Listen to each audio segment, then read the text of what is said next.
Hammaga salom do'stlar, sizlar bilan Animus kanali.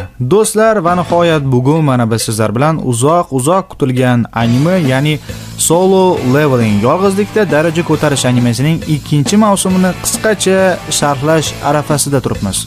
Ushbu anime albatta 2025-yilda chiqdi va eng zo'r animelar ro'yxatiga qo'shilishga ulgurdi. Demak, ekran qarshisiga yaqinroq o'rnashib oling, biz boshladik.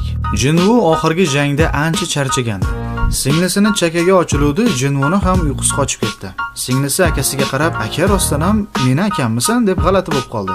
Jinvu esa, "Ko'rinishim qalay?" dedi. Shunda Jina, "Odam ham shunchalik o'zgaradimi?" dedi. Chunki sodda, lapashang, so'tak, latta Jinvudan asar ham qolmagandi. U kelishgan, baquvvat, kuchli, barvasta qizlar ko'rganda qotib qoladigan mahallani chiki bolasiga aylangandi.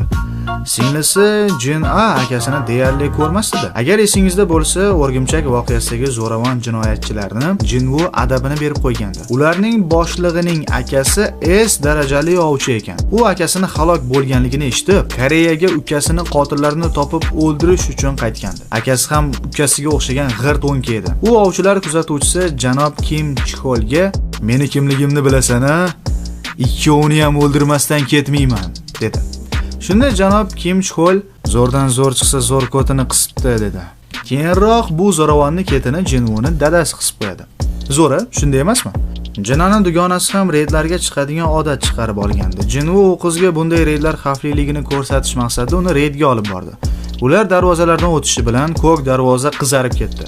Jinvu kallasini zo'rg'a chiqarib, "Janob An, assotsiatsiyadan yordam chaqiring, tezroq!" deb baqirdi. Janob An tez qo'ng'iroq qildi. Keyin esa jinvular shimolga tushib qolgandek bo'lishdi. Darvozalardan asar ham yo'q. Hamma yoq qor, izg'irin, sovuq. Bu xavfli qorli hudud edi. Bir payt qayerdandir muzli o'qlar uchib keldi. Bu o'qlarni qirra quloq qor elflar otgandi. Bitta askar halok bo'ldi. Jinvu esa Jinani dugonasiga uchib kelayotgan o'qni ushlab qoldi. O'qni ushlab olganini ko'rgan qirra quloq Jinvuga qarab, "Sen tamomsan" degan ishorani. Jinvu esa unga javoban, "Jo'jani kuzda sanaymiz" deb o'qini uqalab yubordi. Shu yerda ovchi Kim boshliq ekan. U jamoasiga qarab, "Quloq soling, ikkiga bo'linamiz. Shunda tirik qolish imkonimiz ko'proq bo'ladi", dedi. To'nka bo'linganni bo'ri, ayrilganni ayiq yeydi. Shuni bilasanmi deb o'yladi. Ovchi Kim gapini davom ettirdi. "Men bilan ketganlardan tirik qolishiga kafolat beraman", dedi. Haqiqiy qurigan to'nka ekan. Hali o'zi tirik qoladimi, yo'qmi Xudo biladi. U o'zi bilan kuchliroqlarni oldi. Sizlarni o'ziga qo'shmaydigan bo'ldi. Shunda bitta ovchi, "Ebi, unday qilmang, ohe", deb yalindi. Ovchi Kim uni olmadi. Ular Jinvuga qoldi.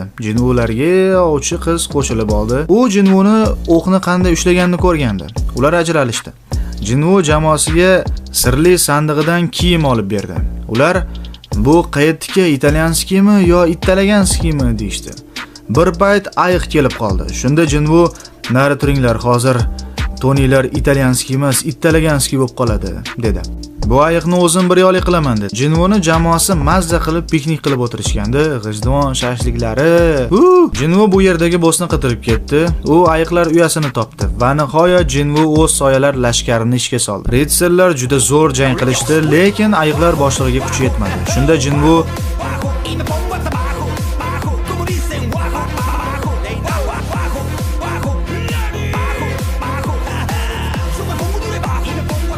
o'zining dakan xo'rozini ishga soldi, ya'ni Igrisni. U uni bir zumda yer tishlatdi.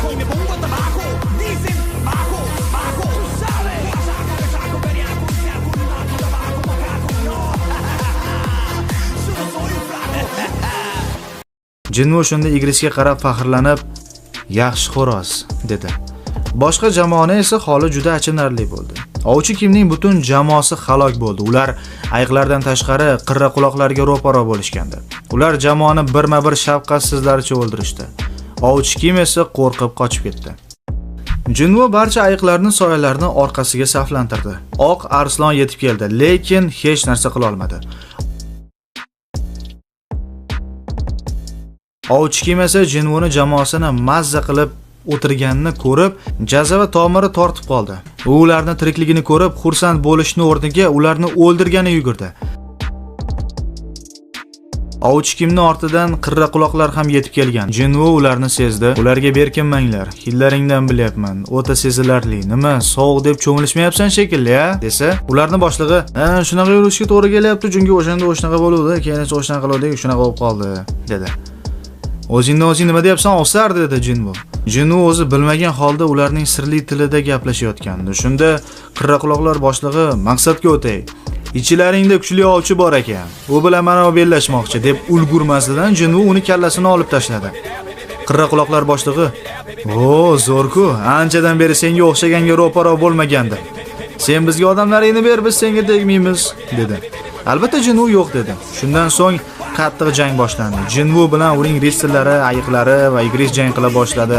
Uchala ovchilar bu jang bizga to'g'ri kelmas ekan deb qochishdi. Ularni 3 ta qirraquloqlar kamondan otmoqchi edi. Jinvu ularni o'zini o'qi bilan o'zlarini o'ldirdi. Bir payt ovchi kim, ya'ni to'nka boshliq Jinvuga qarab, "Seni o'ldiraman" deb yugurib kelayotgandi. Achinarli bo'lsa ham, lekin Igris uni o'ldirdi. Keyin Jinvu uning soyasini o'ziga bo'ysundirib, unga Iron, ya'ni o'zbekchasiga Alomatjon deb nom berdi. Va qirraquloqlar boshlig'i Barte bilan jang qilishga buyurdi. Keyin o'zi ham qo'shildi. Bu elf juda kuchli edi, lekin ular birgalikda bu yovuz elflarni o'ldirishdi.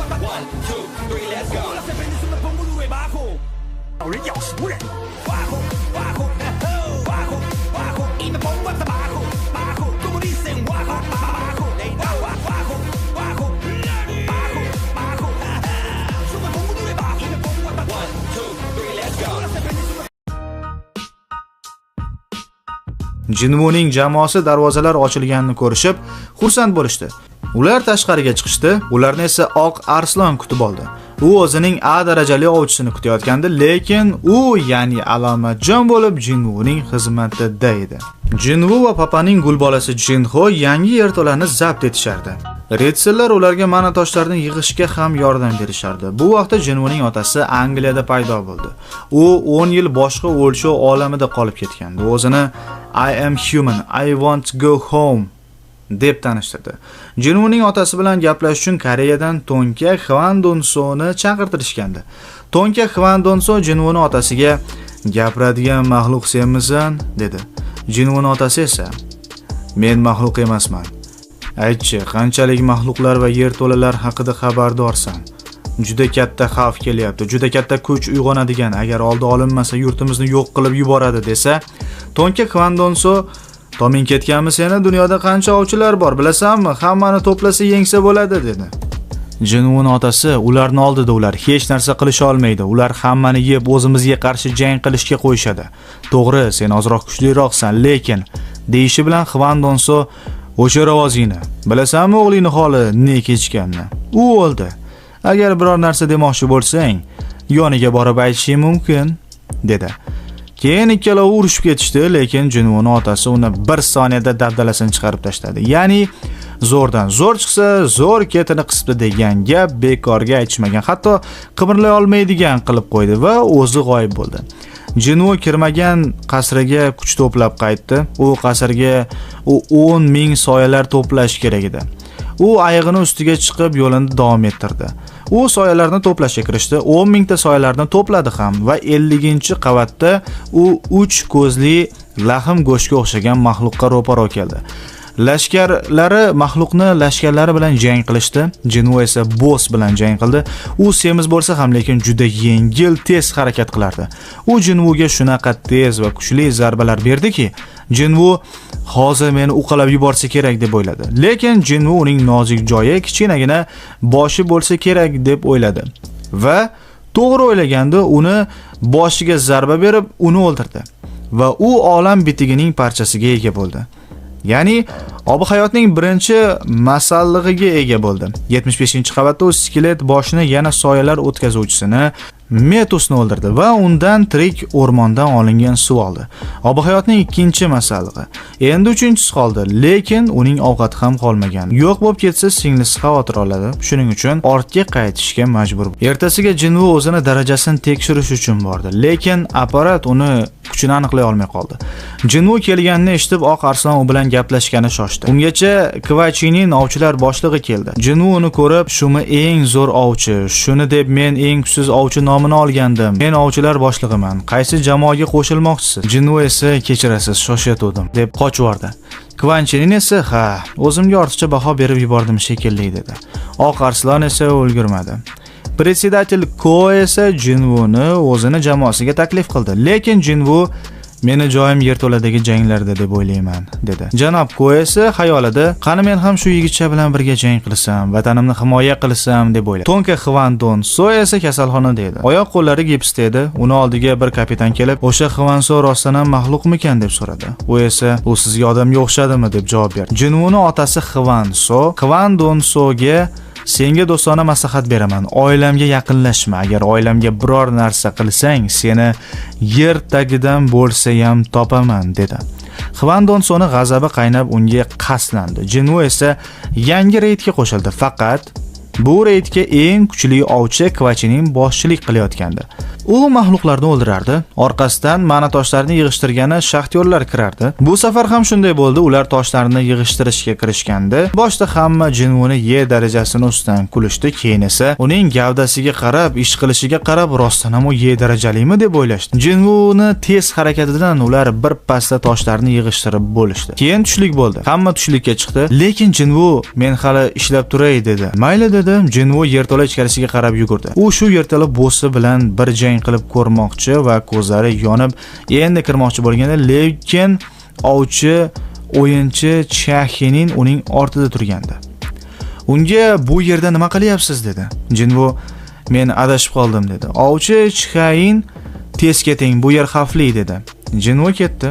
Shaxtyorlar Jinvuga "Jinvu, siz omadli ekansiz. Biz Hurliqo Chahinin bilan gaplashish u yoqda tursin, yoniga ham bora olmaymiz. Biz uni uzoqdan go'zalligiga mahliyo bo'lamiz xolos", deydi. Jinvu kulib qo'ydi. Jinvuni yaxshi ishlaganiga uni yana taklif qilishdi. "Ertaga bizda ikkita reyd bor", dedi. Jinvu rozi bo'ldi. Ertasiga Jinvu kelayotganda uni kutib turishgandi. Uni ko'ziga oldingi jamoasi ko'rinib ketdi. Uni ishlaganini ko'rishib hamma xursand bo'lishdi. Keyin komandir Song Gi-hun kelib ularga ish taklif qildi. Ularning yuk tashuvchisi kelmagandi. Jinvu "Men borsam maylimi?" dedi. Ularga qo'shilib oldi. Darvozalardan o'tishi bilan Jinvu qandaydir xavfni sezdi, xuddi qizil darvozalardek. Bir payt ularga itlar hujum qildi. Ular itlarni o'ldirishdi, lekin ular bu yerda nima qilyapti? Shu savol. Keyin Jinvu ularni bo'ynidagi bog'ichi borligini ko'rdi-da, Song Gi-hunga ko'rsatdi. Kapitan ularni boqishayotgan ekanda, lekin kim deb turishsa bir payt orklar paydo bo'ldi. Shunda Jinvu "Bekorga ko'nglim xavfni sezmagan ekan", dedi. Ular hujumga o'tdi. Orklar shu darajada kuchli ediki, ovchilarning kuchi ularga yetmasligi aniq. Chunki bu orklar S darajadagi ovchilar bilan jang qilish kerak edi. Ovchilar bor mahorati bilan jang qilishardi, lekin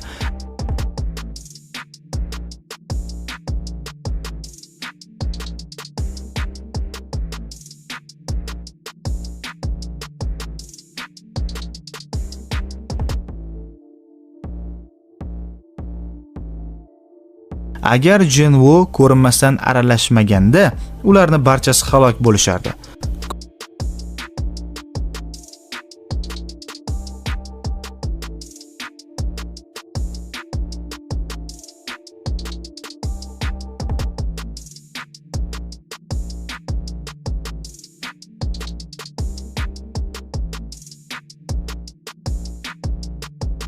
Ko'zoynakli ayol esa buni sezdi va ich-ichidan minnatdor bo'ldi. Ular qaytadigan bo'lishdi, chunki bu darvozalar ular uchun emasdi. Endi qaytamiz deb turishganda darvozalar yopilib qoldi. Ular uni ocha olmasdilar. Orqasida esa bir to'da orklar turgandi.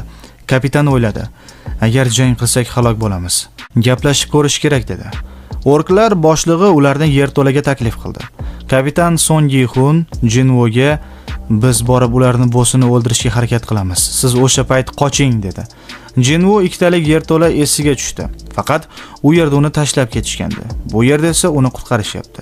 Ular orklarning ortidan yo'l olishdi. Yetib borishganda orklarning boshlig'i ularga "Senlarni bu yerga ko'ngil xushlik uchun olib keldim", dedi.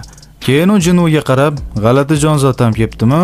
Mayli, u bizni ko'nglimizni ko'taradi", dedi. Ularning ortidan o'yinchi Chahinin ham kirdi. Song Gi-hun kuchi yetmasligini bilsa ham jangga mardonavor kirishdi, lekin uning jamoasi qo'rquvdan qimirla olmay qolishdi. Shunday bo'lsa ham Song Gi-hun sehrgarga hujum qildi, lekin uni holati juda achinarli bo'ldi. Agar Jinvu vaqtida Song Gi-hunni ushlab qolmaganda, u halok bo'lishi ham mumkin edi. Keyin Jinvu kapitan Song Gi-hundan "Maylimi, bu mahluqlar bilan bilan o'zim jang qilsam deb so'radi. Ha, iltimos deb javob berdi Son Yixun. Keyin Jinvu o'z kuchi darajasi bilan porlashni boshladi. Jinvuning ortidan ovchilar kuzatuvchisi ham keldi. Bir payt yerto'ladan kuchli to'lqin taraldi. Shahining ichkariga shoshildi. Ovchilar kuzatuvchisi darvozalarni qayta tekshirishdi. Darvozalar S ga yaqin edi. Ovchilarni og'zi ochilib qoldi. Jinvu o'zi ham jang qildi. Uni harakatini ko'rishib, og'zi ochilib, nimaga bunday kuchli ovchi bizga yuk ko'taruvchi bo'lib ishga kirdi deyishdi. Sehrgar ham kuchli edi. Sehrgar Jinvuga "Meni jangchilarim senikidan kuchliroq chiqyaptimi?" dedi. Shunda Jinvu "Hecham-da" dedi. Keyin "Menimcha nekromant kuchidan foydalanadigan payt keldi" deb hamma ulkan orklarga saflan deb buyruq berib, ularni o'ziga bo'ysundirib oldi. Sehrgar Jinvuga "Sen meni orklarimni o'zingga bo'ysundirib oldingmi?" dedi. Jinvu "Tez orada senlar ham bu safga qo'shilishasan." Sehrgarni jahli chiqib, barcha sehrgarlarni ishga soldi, lekin Jinvuga barcha sehrli hujumlarni parchalab tashladi.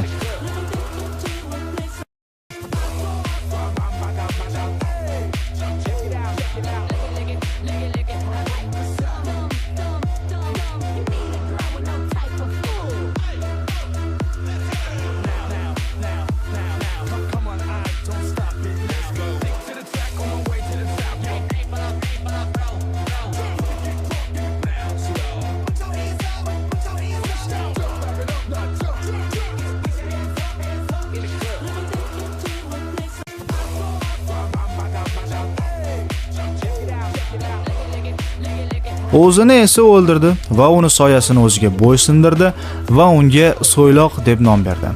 Va shu bilan birga orklar armiyasiga ega bo'ldi va ularga qarab xursand bo'lib turganda ovchilar kuzatuvchisini kelib qolganini sezmay qoldi.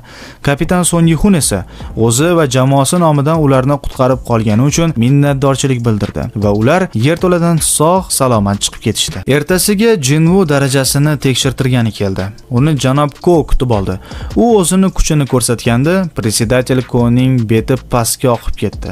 Oq arslon va kvachinilar ko'zi ko'karib ketdi. Hammasini esi og'ib qolay dedi va nihoyat unga S darajasi berildi. Endi u olovdan saqlanish uchun bemalol S darajali ovchilar oladigan ekipirovka do'koniga bordi. U o'ziga plash va yana bir narsa olaman deb boruvdi. Narxini eshitib, "Kechirasiz, skidkalar yo'qmi?" dedi. Shunda sotuvchi "Agar shu oynani sindira olsangiz berishim mumkin, chunki uning oynasi mustahkam oynadan qilingan" dedi. Jinvu unga tegmasdan uni yorib qo'ydi. Sotuvchi hazillashdim dedi. Keyin u xanjarlarni ko'rgani bordi. O'zinikini sotdi, ilohiy sistemadan olgan narxdan ancha qimmatga oldi va plashni va yana bir narsani oldi. Singlisiga himoyaga odam qo'yib, o'zi qasrga ob-hayotni 3-masallig'ini topishga bordi. Jinvu jangchilarni atrofni tekshirishga va agarda yuqori qavatga chiqish yo'li bo'lsa, unga xabar berish buyrug'ini berdi. Keyin birdan kimdir uning jangchilarini yo'q qilishni boshlagandi. Jinvu "O'zim tekshirib kelmasam bo'lmaydi shekilli" deb ketdi. Borsa, haqiqatdan ham o'zgacha aslahalardagi 4 ta nusxa ayiq polvonlarni bir zumda yo'q qilishdi. Jinvuga esa ularning kuchi yetmadi. Endi oxirgisini o'ldirmoqchi bo'lganda u "Iltimos, meni o'ldirmang, shafqat qiling" deb yolvordi. Bu shalpang quloq qiz bola ekan. Jinvu unga shafqat qilib uni qo'yib yubordi. Lekin Jinvu teskari qarashi bilanoq u yana hujumga o'tdi. Lekin So'yloq uni to'xtatdi. Uning ismi Isil ekan. Isil endi tamomman deb battarroq kechirim so'rashga o'tdi. "Iltimos kechiring, endi yaxshi yashaylik." "Yo'q", dedi. Jinvu esa "Zamoni shirin, ammo go'zal visol bevafo, senga ishonsam bo'ladimi?" deb oxirgi jangda mahluqlarga qo'rquv solish mahoratiga ham ega bo'lgandi. Mahorati ish berdi. Isil "Ha, albatta" dedi. Jinvu "Yuqori qavatga qanday o'tsa bo'ladi?" deb so'radi. Isil "U yerga biz ruxsatnoma beramiz. Mening oilamda ruxsatnoma. O'zi biz bu yerga kelib qolganmiz." "Kelib qolgansiz? Qayerdan?" "Yer osti dunyosidan. Biz urushga tayyorlangandik." "Qanday urushga? Kim bilan?" desa, bir payt Isil g'alati bo'lib qoldi va gapida davom etdi. "O'ta kuchli dushman bilan. Dushman shunday kuchli ediki, biz barcha kuchlarimizni to'plashga to'g'ri keldi. Keyin bu yerga kelib qoldik, lekin qanday qilib bilmaymiz", dedi-da hushidan ketib qoldi. Yaponiyaga Cheju orolidan chumoli eplab uchib yetib kelib odamlarga hujum qildi. Ko'pchilik halok bo'ldi. Isil Jinvuni oilasining oldiga bordi va otasidan ruxsatnomani oldi. Isil Jinvuga boshqa ruxsatnomalar qayerdan olish mumkinligini bilardi va unga hamroh bo'ldi. Jinvu 75-qavatdan ketma-ket ko'tarilaverdi va nihoyat 3-bossni oldiga yetib keldi. Bir payt chaqmoq chalib osmonda ajdarni minib devlar qiroli monarx Baren paydo bo'ldi. Undan juda kuchli quvvat taralayotgandi. Isil og'zini ochib qimirlay olmay qoldi. Baren havoga ko'tarilib, aso bilan bir silkitdi. Boshqa ko'pgina tuyniklardan devlar chiqa boshladi. Ular shunaqa ko'payishib, ularni o'rab olishdi. Jinvu atrofiga o'zining lashkarlarini joyladi va jang boshlandi. So'yloq qo'lini bir qisib barcha devlarni yo'q qildi. Keyin esa Baren o'zining shuncha o'xshash kuchini namoyon qildi va Jinvuning barcha lashkarlarini yo'q qildi. Hatto agar Isilni pana qilmaganda u ham halok bo'lar edi. Jinvu o'zi hujumga o'tdi. Chunki tezroq uni o'ldirmasa, Jinvuni kuchi ham qolmaydi, o'zlari ham halok bo'lishi mumkin edi. Jinvu unga ko'rinmas bo'lib unga tashlandi, lekin u Jinvuni hujumini to'sdi. Albatta-da, bekorga devlar qiroli emas-ku. Jinvuni qochishdan o'zga chorasi yo'q edi. Qochayotib u Igrisga baqirdi. Igris ajdarni boshini chopib tashladi va Baren yerga tushdi. Endi ular yerda jang qilishadigan bo'ldi. Jang shunaqa tez va kuchli bo'ldiki, Jinvu ma'nosini ham ichishga vaqt topa olmay qoldi. Jinvu o'zining o'lim zarbasini beruvdi, lekin Baren uni qaytardi va Jinvuni boshidan ushlab ko'tardi. Va boshini chopib tashlamoqchi bo'lganda Igris Iron, ya'ni alomatjon so'yloq sehrgarlar barchasi teng Barenga tashlanishdi va uni ushlab olishdi. Jinvu unga zarba berdi, lekin Baren barchasini uloqtirdi. Jinvuning ma'nosi tugab qoldi. U jangchilarni qayta saflantira olmadi. Endi ular yakkama-yakka qolishdi. Endi Jinvu Baren bilan jang qilishni boshladi. Atrof chaqmoqlarga, portlashlarga to'lib ketdi. Bir payt Jinvuni xanjari uchib ketdi va Baren unga zarba berdi va endi Jinvuni o'ldirmoqchi edi. Jinvu uning qo'llarini ushlab oldi. Lekin Jinvuning kuchi yetmay qolayotgandi. Shunchalik kuchlimi deb hatto hujumga ham o't olmay qoluvdi. Isil Jinvuga yordam bermoqchi bo'lib Barenga xanjar otdi. Baren soniyaga chalg'idi va Jinvu shu paytdan foydalanib uning qo'llarini chopib tashladi. Undan keyin o'zini ham o'ldirdi va Isilga borib otangni xursand qilib qo'y. Bu yerlar endi sizlarniki dedi. Va nihoyat Jinvu oxirgi masallig'ini oldi. Ilohiy sistema undan tayyorlansinmi deb so'radi. Jinvu tayyorlansin dedi va ilohiy sistema bu damlamani tayyorladi. Jinvu o'ylandi. Men ob-hayotga ega bo'ldim. Ishqilib onamni uyg'otsin-da deb tursa, Iron unga ajdarning murdasini olib keldi. Jinvu uni o'ziga saflantirdi. Unga Kaizel deb nom berdi. Keyin u o'zining xohlagan soya jangchisi bilan o'rin almashib, qobiliyatiga ham ega bo'ldi. Ovchilar assotsiatsiyasi Cheju orolidagi chumollarni yo'q qilish operatsiyasiga tayyorlik ko'rayotgandilar. Oq arslon Yunho esa o'zining birga jang qilgan sherigi S darajali davolovchi Byongo bilan ulfatlashib o'tirgandi. Byongo pensiyaga chiqqanlardan edi. Yunho chumolilar bilan bo'ladigan jangda qatnashishini Byongoga aytayotgandi. Lekin Byongo qatnashmasligini aytdi, chunki bu do'stlar oxirgi Cheju orolidagi jangda do'stini yo'qotishgandi. Jinvu esa onasiga ob-hayotni ichirdi. Ne ko'z bilan qarasa onasi o'ziga kelgandi. Jinvu mukofotiga erishdi. U o'zini zo'rg'a bosib ko'z yoshlarini to'xtatib yig'ladi. U onasini juda sog'ingandi. Onasi Jinvuga, "Jinvu, bu senmisan o'g'lim? Katta bo'lib ketibsan. Erkak kishiga aylanibsan. Hamma yog'ing dag'allashib, ust-boshing uvadasi chiqib ketibdi. Rosa qiynalibsan, o'g'lim. Meni kechir", dedi. "Hechqisi yo'q, oyi, hammasi joyida", deb Jinvu o'zini bosib yig'ladi. "Ha, qanday ta'sirli holat. Onajonlarimiz sog' bo'lishsin, omon bo'lishsin." Keyin esa Jina keldi. U baqirib yig'ladi. Qiz bolada ularga bo'laveradi. Ular uyga kelishdi. Uyni ko'rib bo'lmasdi. Shunda Jinvu singlisiga qarab, "Hoy Jina, men seni bor yo'g'i bir haftaga tashlab ketdim-ku", dedi. Jina esa he deb aybdorlik hissi bilan kulishdan nariga o'tmadi. Ular birgalikda uyni yig'ishtirishdi. Onasi Jinvularning otasini eslab o'tdi. Predsedatel Ko Jinvuga 4 kundan keyingi chumollarga qarshi bo'ladigan reydga qatnashishini so'radi. Lekin Jinvu rad etdi, chunki uning onasi endigina kasalxonadan chiqqandi. Reydga tayyorlanishib, S darajali ovchilar bellashib mashq qilishayotgandi. Keyin Yaponiyadan S darajali ovchilar kelishdi. Ular bir guruh bo'lib, do'stona bellashadigan bo'lishdi. Bellashuv boshlandi. Jinvu va qolganlar tepada kuzatishdi. Bittasi juda katta bo'lib ketdi. Ularning jangida Pol uqalanib ketdi. Lekin u katta bo'lgan bo'lsa ham, lekin baribir yengildi. Yaponiyalik yutdi. Keyin yana bitta yaponiyalik yutdi. Yunho bilan jang qilayotgan ovchi esa qochib ketdi va ikkitasiga ro'para bo'ldi. Chikayin esa raqsga tushayotgandek jang qilardi. Bekorga uni o'yinchi Chikayin deyishmas ekan. U o'zini raqibini qotirib qo'ydi-da, Pak Yunhoga yordamga oshiqdi. Lekin uni ortidan Yunhodan qochgan ovchi hujum qildi. Chikayin bizni sezib unga shunaqa zarbalar berdi. Natijada yaponiyalik ovchi quturib asl holatiga kirdi. Hamma xavotirga tushgandi. U Chikayinga to'satdan hujum qilgandi. Jinvu ovchini Chikaga jiddiy zarba berishi mumkinligini sezib qoldi va uni oyog'ini to'sib qoldi. Jinvu unga men aralashmoqchi emasdim, lekin sizlarning jangingiz do'stonaga o'xshamay qoldi dedi. Yaponiyalik ovchi esa sen kimsan deb Jinvuga tashlandi. Jinvu esa uni chirpirak qilib aylantirib yerga yopishtirib qo'ydi. Yaponiyaliklarning boshlig'i Ryuzigoto Jinvuga qarab, bu bolani o'zim sinab ko'raman shekilli dedi. Jinvu rozi bo'ldi va ular jang boshladi. Hammaga qiziq bularning jang qilishiga. Ryuzigoto atayin to'satdan hujum qildi va qanday himoyalanarkin deb o'yladi, lekin Jinvu shunaqa tezlik bilan qochdi. Ryuzigoto Bovchini shunaqa tezligi bilan maglarga yozishdimi, hech ham ishongim kelmaydi dedi. Va Jinvuning haqiqiy kuchini ko'rmoqchi bo'ldi. Lekin aslida Jinvu uning haqiqiy kuchini bilmoqchi. edi. Jinvu shu xayol bilan tabassum qildi. Ryuzugotoni jahli chiqib, meni mensimayaptimi deb Jinvuga jiddiy zarba berishni boshladi va oxirida shunday zarba berdi, agar Jinvu ushlab qolmaganda ko'ziga zarar yetardi. Lekin ikkalasi astoydil jangga kirishmoqchi edi, lekin ularni to'xtatib qolishdi. Yaponiyada shov-shuv boshlandi. Ya'ni Koreyada yangi juda kuchli ovchi paydo bo'libdi deb. Ular buni ro'yxatdan istashib, uning ismini topisha olmadi. Jeju orolidagi malika chumoli esa o'zining avlodini saqlab qolish uchun yangi kuchli chumolini dunyoga keltirayotgandi. U qora va S darajadan yuqori turadigan chumol edi. 4 kun o'tib reyd kuni keldi.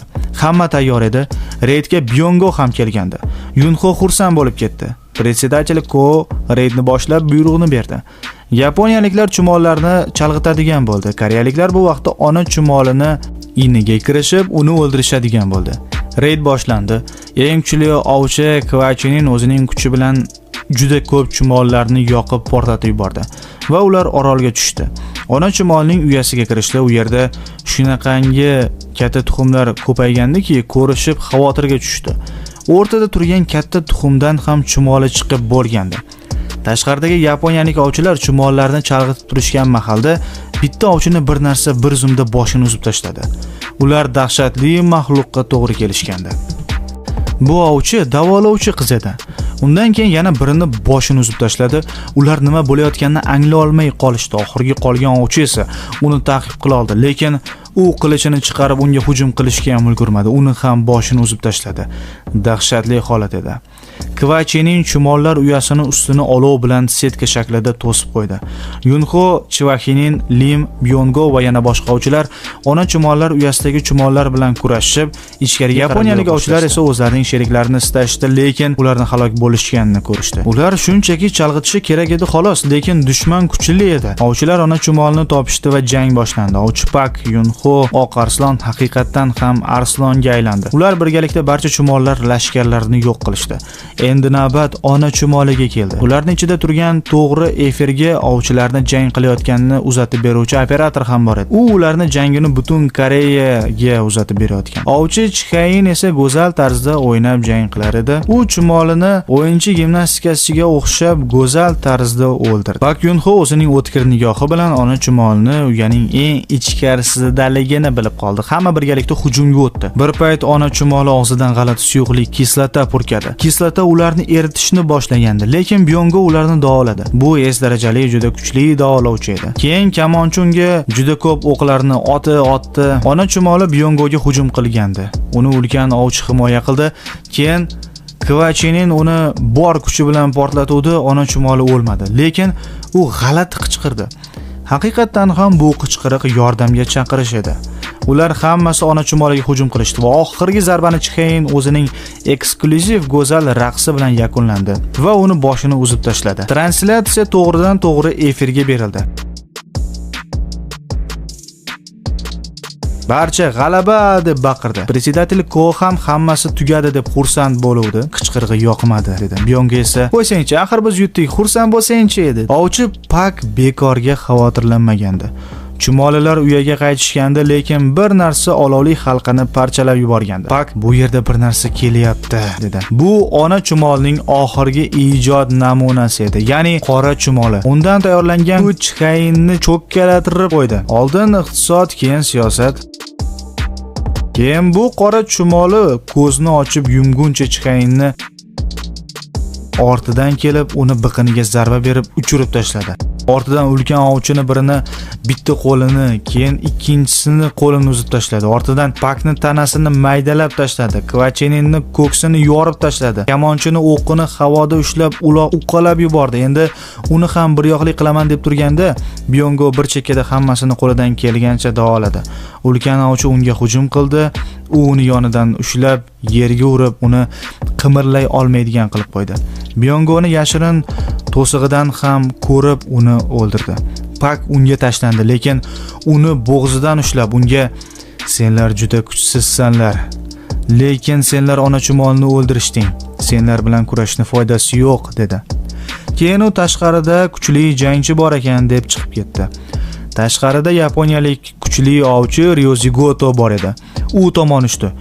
Chumoli unga "Sen qirolmisan" dedi. U "Ha" dedi. Ryozigoto ham halok bo'ldi. Ovchilar endi ketamiz deb turishganda, ovchilar tomon chumollar to'dasi yetib kelayotgandi. Kvachenin bor kuchi bilan ularni kuydirayotgandi, lekin uni ham kuchi yetmay qolgandi, chunki uning o'zi ham qattiq jarohatlangandi. Ular "Biz tamommiz" deb turishganda, Jinwu o'zining armiyasi bilan ularga yordam jo'natgandi. Ovchilar "Bu qanday qora jangchilar bo'ldi" deb og'zi ochilib qoldi. Igris, Iron, So'yloq va boshqa jangchilar barcha chumollarni yo'q qilishdi. Pak "Ular qayerdan paydo bo'lishdi" deb turganda, Jinwu paydo bo'ldi. Ovchilar "U bu yerda qanday paydo bo'lib qoldi" deb hayron bo'lishdi. Translyatsiya esa uzilib qolgandi. Jinwu barcha ovchilarga dorisidan berdi. Ular birdan yaxshi bo'lib qolishdi. Lekin Chxeyin haqida bunday deb bo'lmasdi. U o'layotgandi. Uni zudlik bilan kasalxonaga olib borish kerak edi, lekin yo'lni chumollar to'sib qo'ygandi. Jinwu yo'lni ochaman deb turganda, qora chumoli paydo bo'lib qoldi. Jinwu uning yoniga bordi. Vatan ona merosdir, ota merosdir. Uni jonday asramoq mardlarga xosdir. Mangu berdiman, mangu aytmog'im rostdir. Ulug'vor niyatlarga kor qilmas ajal. Kim yurtidan Chumol uni qang'illatib qo'ydi. Hamma uni o'ldi deb o'yladi, lekin yaratgan Jinwuga bu qaravoyga yengilish uchun qayta imkon bermagandi. Endi Jinwu uni qang'illatib, qurib qolgan shaxchaga o'xshatib qotirib qo'ydi. Ana endi zarbalar kolleksiyasi boshlandi. Chumoli Jinwu, chumoli Jinwu, chumoli Jinwu, chumoli.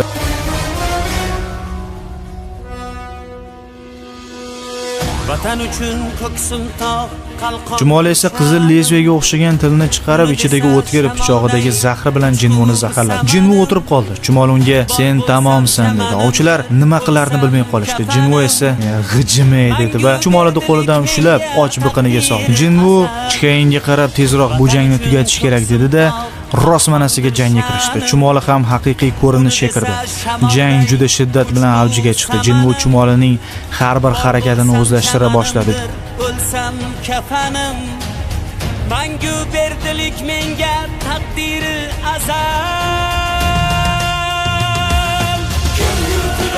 Chumoli qizil farasini yoqdi, Jinwu esa ko'k farasini yoqdi. Chumolini tomi ketib, purka bo'lib boshlagandi. Ovchi Pakning ko'zi esa xuddi boshidagi Jinwuni oq piyolaga soqa solib o'ynatayotgandek ko'zga aylanib qoldi. Chumoli o'zining o'lim zarbasini berdi. Yana sal qolishiga sal qolgandi, lekin Jinwu bu usulni ham o'ziga o'zlashtirib oldi va chumolini mol somonni chaynab chiqarib qo'ygandek qilib qo'ydi va qanotlarini esa chopib tashladi. Keyin chumoli qochishga tushdi.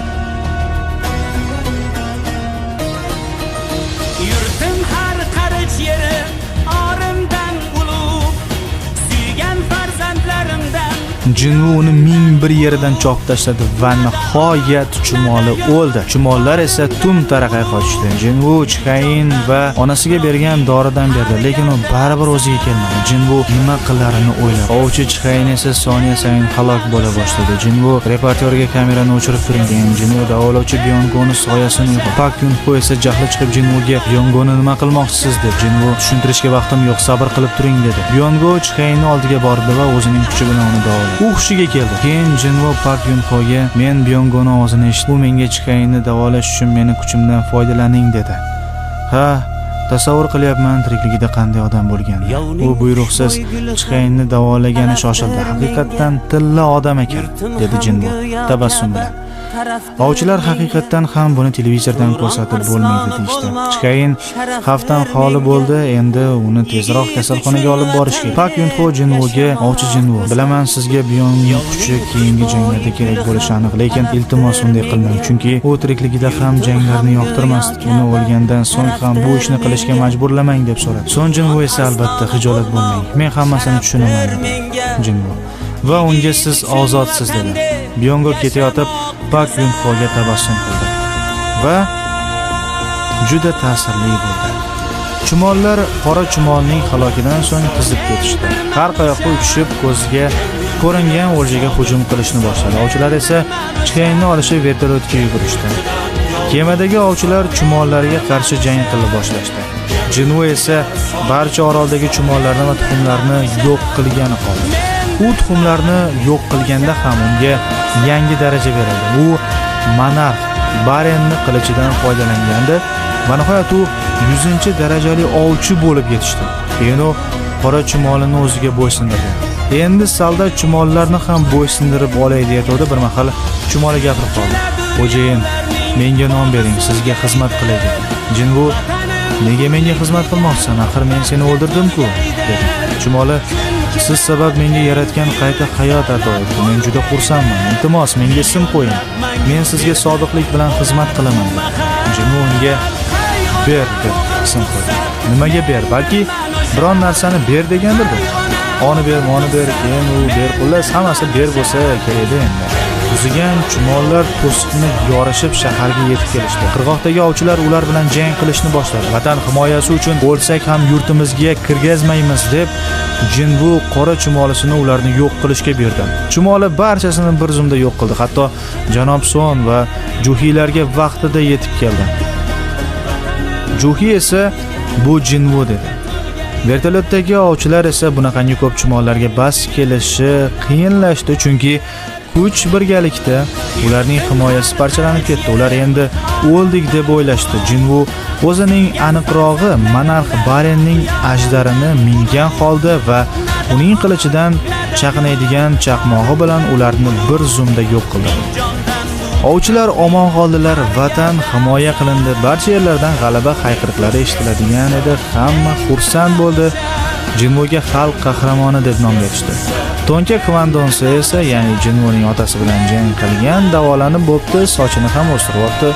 Amerika qirg'og'iga ham uchib borib qolgan chumollarni yo'q qildi.